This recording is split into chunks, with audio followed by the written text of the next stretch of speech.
Welcome back, gamers. I am Danny, Evelyn, at the NintendoCade channel. Today we have a very special review that is ARMS for the Nintendo Switch. It's a really exciting game for us. It's coming out really soon, right? Right, June 16, 2017, so it's right around the corner. So and it's a very brand new franchise for Nintendo. Really exciting. Everything starts fresh, everything new, and gets me excited for just hearing that. Right, so we're gonna thank Nintendo for providing this game for us for a review for you guys. So we're gonna get started. So what is ARMS? What is ARMS? So it is a fighting game where you use your special weaponized arms to punch and knock out opponents. So it's either you punch or you get punched. That's all ARMS is all about. Yeah. How simple it is. Yeah. So with your Joy-Cons, you feel like you're right in the action. There's a battle that you'll be dodging incoming attacks, and you're throwing punches towards your opponents. And your fighter moves in line with your hands in action. Right. So you'll unleash a wide range of attacks. So you could just toss curved punches when you find an opening, and you could also dodge a flurry of income attacks. It is just a fast-paced, fun game for everyone. Yeah, certainly for everyone. So each fighter in ARMS is brimming with personality and can equip with special arms with their own unique attributes. So they all arms are a bit different, and we're gonna get into it a little more as we go. So you could by combining different fighters and arms, you can come up with a fighting style that suits you the best. So it's not just about punching. It's about a lot of strategy. So talking about strategy, let's start with the fighters. The fighters, that's the new thing about this game. You're gonna start with the fighters. There are a bunch of them. We're gonna start with, they had Spring Man, Ribbon Girl, one of your favorites. Ninja. Ribbon Girl is a favorite of mine. This actually kind of be like my main right at the moment. Right. Ninjara, Master Mummy, and Min Min. Oh, that's my favorite too. Yeah, that's Evelyn's go-to character. So we also have Mechanica, Twin Tail, that's another new one they have just announced, Bike and Bark, Kid Cobra, and Hillis. So each fighter has their own special qualities to learn and master. For instance, we know some characters are strong, right? Some strong and slow, and some are really fast, like Ninja.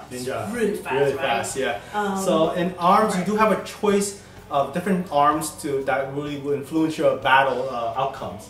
And there are 3 different pairs of arms that you bring into battle. Right. So you can change your left and right arms at the beginning of each round. So like we mentioned, some are slow but they do tons of damage. And some are lighter, but you could use it faster. Rapid of attacks. So your strategy in terms of using them varies, and they're all good in their own way. Right. So you mix and match different combinations of arms to best suit your strategy. There are 7 types of elemental arms attributes, such as fire, electricity, and wind. Ice, stun, explosion, and blind. You can actually activate these special elements by charging up your punches and then unleash them in an elemental assault. Right. So now we're done with the characters, now arms, now the stages. Let's talk about stages. There are 10 stages to choose from, and each character, they has their own stage and their own unique quality, right? Like for example, in Spring Man, in Spring Stadium, they use the springboards on the backside of the characters to unleash attacks or dodge enemy punches. Right. So it does help it, because then you could just jump and avoid it, right? Or you can jump higher and you attack your opponents that way. So another one, Ribbon Girl's Ribbon Ring. It has blocks that pops up, and that will give you a strategic twist in the gameplay. So you could jump, especially Ribbon Girl, you could jump higher. She can do a double jump and dash after a double jump. So that helps us. Her level helps us out, right? And of course, my favorite is Ninjara's, the character itself, and Ninjara's college. Now, he's a student of stealth and ninja, so it's a battle for the high ground. So in the level for Ninjara, there's essentially these grand stairs, and the goal is to be the high of that grand stairs and take advantage of your opponent's lower elevation, and you take that to your advantage. And I noticed you like that stage, that's actually I love the Japanese scenery, realistic ninja kind of feeling, so that's awesome. And another one, and a Monster Mummy Mausoleum. It breaks the floor and review like a trampoline. Can you imagine you just like keep jumping, and then you could just attack your enemy, right? Yeah, you can jump higher with the trampoline, but you gotta unveil it first because the floor breaks and then that really comes out. It's just ideas that they come up with it. It's amazing. It's like of course, one of my favorites as well, and it's Evelyn's favorite, is Min Min's ramen bowl. Now, obviously, the level is actually shaped as a bowl. You have we just noticed that. It was like, what? It looked like a bowl. Yeah, with the bowl, you have a different elevation. If you go closer to the center, you get lower elevation, and you go up in the curve. Yeah, higher, and of course very similar to Ninjara, use that to your advantage as well. Right. And then of course, Mechanica at Scrapyard, it's like built a couple of some pillars, and it has a high ground. It makes you move around to victory. Because you could actually go around the pillar and then curve the hand to attack your opponent or above, so you could try to hit them and they cannot hit you. So the pillar you can be using as a defensive, or you can use it to your advantage and curve your arm around it, and also the high ground. And the last thing is Twin Tails Cinema Dukes. Now, Cinema Dukes, what's unique about this area is it has these cars that you can jump on top of the rooftop of the cars itself and jump higher, or you can actually use the cars as a defensive way. You can hide and also jump out when you need to be and give the enemy a knockout. Yeah, this level I like it because there's so many cars in there, you could actually use them. It's really cool how they could do that. Like, definitely. So in Bike and Bark Buster Beach, they have a fun, like a little platform in the center. And I found it really cool because the little dog that is with him, so he can like elevate it, so he helps you as a third arm. So pretty much this character is a three arm. That's a very cool character, and he could shoot like far. So sometimes the opponent will hit you, but the little dog will help you punch you back. So you're down, your dog can actually still attack you. And the cool thing about him in Buster Beach, there's a platform there, and you can also use it to your own advantage. Obviously, give you a little elevation. One of my favorite character to fight with, because I had a little hard time, he's a very speedy character. It has Kid Cobra Snakeboard, that's Snake Park. Now this is where you ride these rolling platform that goes around the actual field, and as you move, the platform moves with you, and it brings the fight on these boards to a new level. I mean, who could have thought like that snake have boards in there? Yeah, it's really cool. This platform in there. If you see your opponent in there, just get them off from there, because you're gonna have a hard time. It's like they rotating, and you're gonna have a hard time hitting them or grabbing them. Because they move very fast. You gotta get them off, or if you get on, keep them off on their side. So that's the last one is Helix DNA Lab. Yes, it sounds. It's a little creepy. It's a little creepy level. That's the name of it, so it tells you what it is. If you think about it, it's a mad scientist's best friend area. It is. So it has some liquid tube that is in there filling. You can use it as a pillar. You can actually use it to attack or protect yourself from your opponent, or and then punch a curve in the arm. Right. Yeah. Or you can use it as defense, just stay away, and then let them work harder to attack you. So there are different type of control styles to play the game. There's different ways to play it, to be in general. One of my favorite, actually my absolute favorite, is playing on the big screen TV.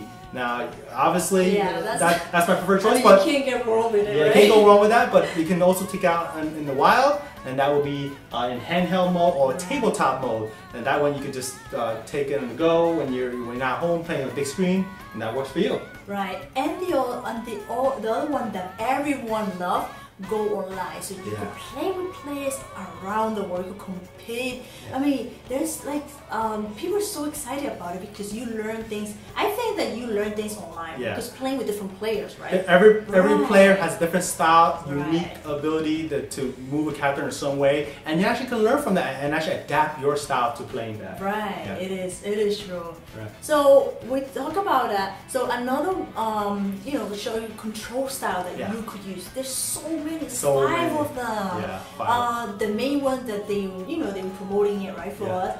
The thumbs up. The thumbs up. That's where you use the motion control pretty heavily, and to be honest, it's very responsive. It's very responsive. Yeah. You can actually, if you have a hard time learning the buttons and all the options, you could go to the menu section and they teach you how to use it. But the thumbs up grip is really accurate, like Danny said. Yeah. When you curve, it actually curves. It's not just whack control, and you can get away with it. A lot of people get that message, right? They understand it, but it is true. We tried it and we're like, wow, this is very responsive. It shake, and when they tell you when you block, right? You go you like do that. that, it and actually then blocks. actually works, Yeah. right? So it's really cool idea. Yeah. You do get a little tired, you know, like just like because it's a little physical. Because it makes you feel like you are in the game. Yeah. You do feel like you are in the game, Yeah. right? So the next one will be Joy-Con grip. So you grip. just get the Joy-Con grips and attach it to the Joy-Cons with the Joy-Con grip. Yeah. But in simple, that acts more like a more traditional controller with the Joy-Con. Right. The next one is handheld mode. So obviously the Joy-Cons are attached to the screen. You treat it like the Joy-Con grip, but except that the screen is right there. So simple as that. No strings attached. You don't have to use motion control if you don't prefer it. Right. And another one will be another that we were surprised about it.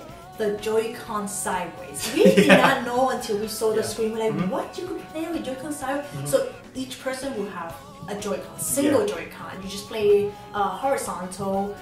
So if you you have two Joy-Cons that comes with your Nintendo Switch, you can use one for yourself and actually give one to your friend to play. And you pull it on the side, that acts like a pure controller in itself. And it works really well. And the last one, it is a Pro controller, which I think more competitive players will use that method, right? It's a more traditional controller with the analog joystick and the buttons control. So if you're into that, there's nothing wrong with that. We have our hands on it. It's actually very responsive.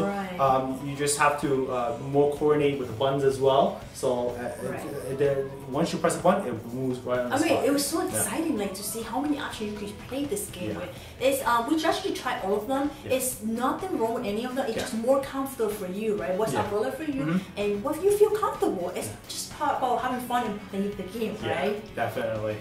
So there are different game modes in the game. The first one that you see right on the menu, that is the Grand Prix. That's up to 2 players. You can go through 10 fights and to become a champion. So you have to fight with 10 opponents, go through them to be the victor. Then the next mode will be versus mode. This one you could play up to 4 players, and it has a variety of ways to play to challenge all the fights. One of them is 1-to-1-to-1 fights. Yes, it is 3 fighters on the field, and then whoever last fighter standing will win, right? And of course, the last one is the team battle, and that's you team up and you fight on 2-on-2. So you just imagine Evelyn and I standing right there. We have a little. We're attached to each other, to limbs. And you fight against 2 other opponents. So it's a fun, intensive game that you go 2-on-2. Right, and you can just set the set the settings and change it around, so you could actually maneuver that. So the next one is Bevo. Yes, it is. It is volleyball arm style.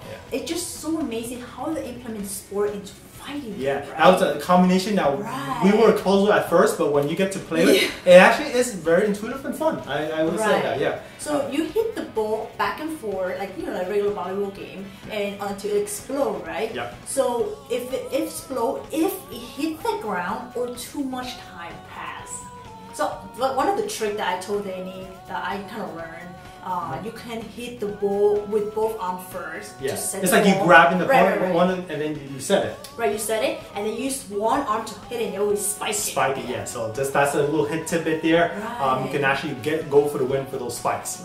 Another sport that I'm actually in real life that I enjoy a lot, that is basketball, and this one is hoops. It's basketball arm style. And with that, in this game you don't have to worry about the ball. Your opponent is the ball itself. So the goal is to throw your opponent into the hoop. So you either dunk them or you just throw them into for 2 points. If you go beyond the arc, you earn a 3-point. So who scores 10 points? The first one to earn 10 points, you win already. So that's how simple it is. Simple as that.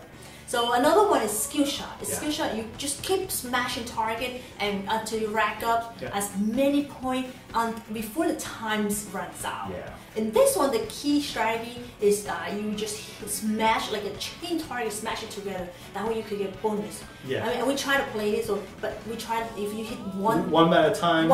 You get the single points. You won't get too far. It's like 10 points. You gotta maneuver not only your opponents attacking you, but also hitting the most target at one hit as possible. That's the goal for. There's a little strategy involved in that one there. Of course, one other is you go 1 yourself over against 100. So can you survive? That sounds crazy. That's the title actually. And it's exactly what the title is. You go against 100 target opponents, and that's where it pops up anywhere in the battlefield.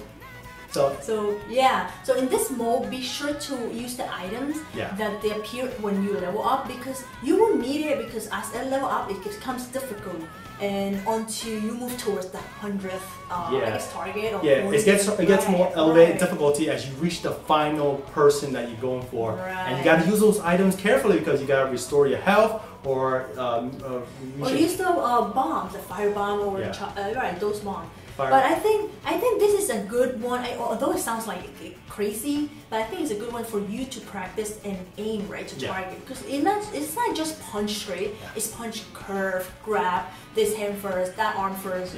It's very a lot of strategy. Oh, dashing on the sides. Right. Another part is the party match. It sounds exactly what it means. It's having fun. You just fight.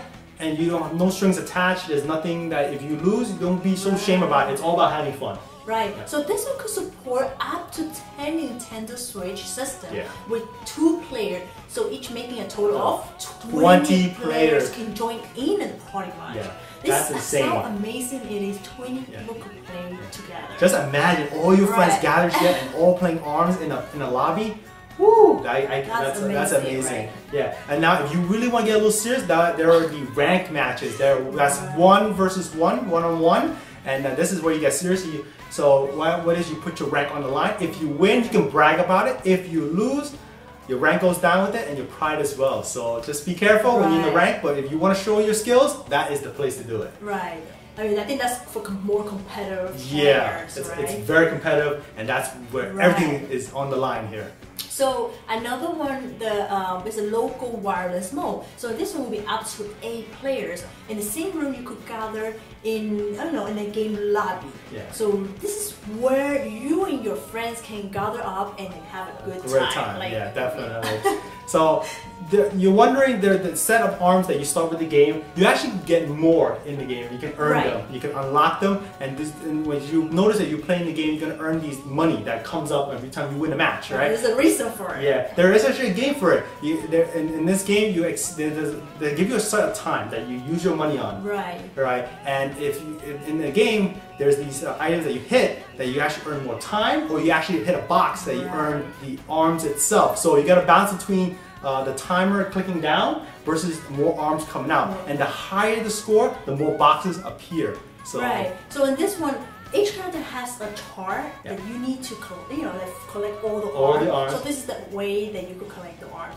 And then you could actually arrange them and play with them when you go to a new game, right? So it's pretty cool. It's pretty cool. So talking about everything, there's some items that appears when you're fighting on the stage, like appear mid-match. So you have to keep an eye on it because it does help you, or pretty much will help you. So there are kind of like bottle, right? It's like a bottle. Right. So this one is AP juice. And this one is the green one. So if you get close to it, you restore your HP. There's another one that's yellow. That's the rust juice. Now you can notice there's a gauge on the corner of your bottom right hand side of the screen. This is the gauge where you unleash your utmost crazy attack against your opponents and rack up those hits. And this bottle here, the rust juice, actually increases the fill of the gauge itself much faster. Both of them is like in the spray. There's a little perimeter, so be sure that you get into that zone, because your opponent can also join in that zone as well. So you want to get your opponent out of there and be selfish about it and get it for yourself and earn the victory that way. So be careful, because they could also kick you off from it too. Other items you experience in the game is the Firebomb. Now, just as the name implies, you can get burned by it. So you can actually hit that bomb over to your opponent, burn them out, or you can stay away and maybe dodge from that. That's very important. And also there's another shock bomb. So this one you really get shocked. So you want to avoid from those items in there. So it's really cool how they implement a lot of things in one game. Just arms. It's not just boxing. There's a little more to it than that. So we're gonna pretty much what we think about the arms. Overall, it's a fast-paced game. It'll keep you on your toes for a long time with its replay value.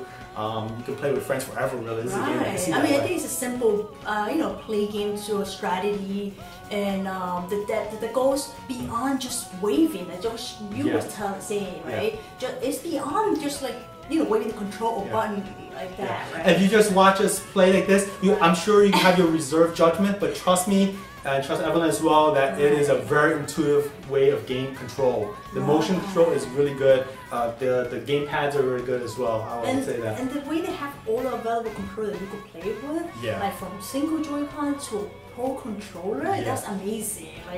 It's like every control option available for Nintendo Switch can be used. Right, so there's no excuse, No excuse, So going on to the graphics, it's actually very vibrant and colorful. Now I saw the enemies, I should say the character itself, are animated with great detail. They have a great personality.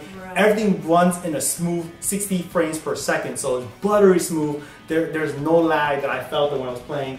And no, at all. It's smooth as it is, right? So this game is a very fun game that we certainly had a good time with. So in conclusion, we could say that this is a must-have game for the Nintendo Switch. ARMS is absolutely a must-have for me as well. It's brimming with so much personality, it's unique ideas coming together, and it made the experience really shows in the game when we get to play it. I mean, you do feel that you are playing the game. So what I suggest you guys, try the game if you haven't tried it. Go with Test Punch, because by watching a video, you wouldn't know what it's all about until you really get your hands on it, because I wasn't convinced until I actually got my hands on it myself, and Evelyn got to try before me, and then she's like, oh, it's great. Then I know now. Right, it's very accurate with the Joy-Cons. Amazing game with so many styles to play. I mean, that's why we say it's so fun. It's fun to we must have it, this game, right? Yeah, definitely. So leave us below down in the comments what you think of this review, especially with the ARMS itself. Any thoughts about it? We're interested to hear you have to say. Thank you to Nintendo for providing ARMS for this review. We appreciate that a lot. So I am Danny, Evelyn, at the NintendoCade channel. Please give us a thumbs up if you enjoyed this review. Subscribe to NintendoCade, that always helps a lot. And we'll catch you again in the next episode. Bye guys!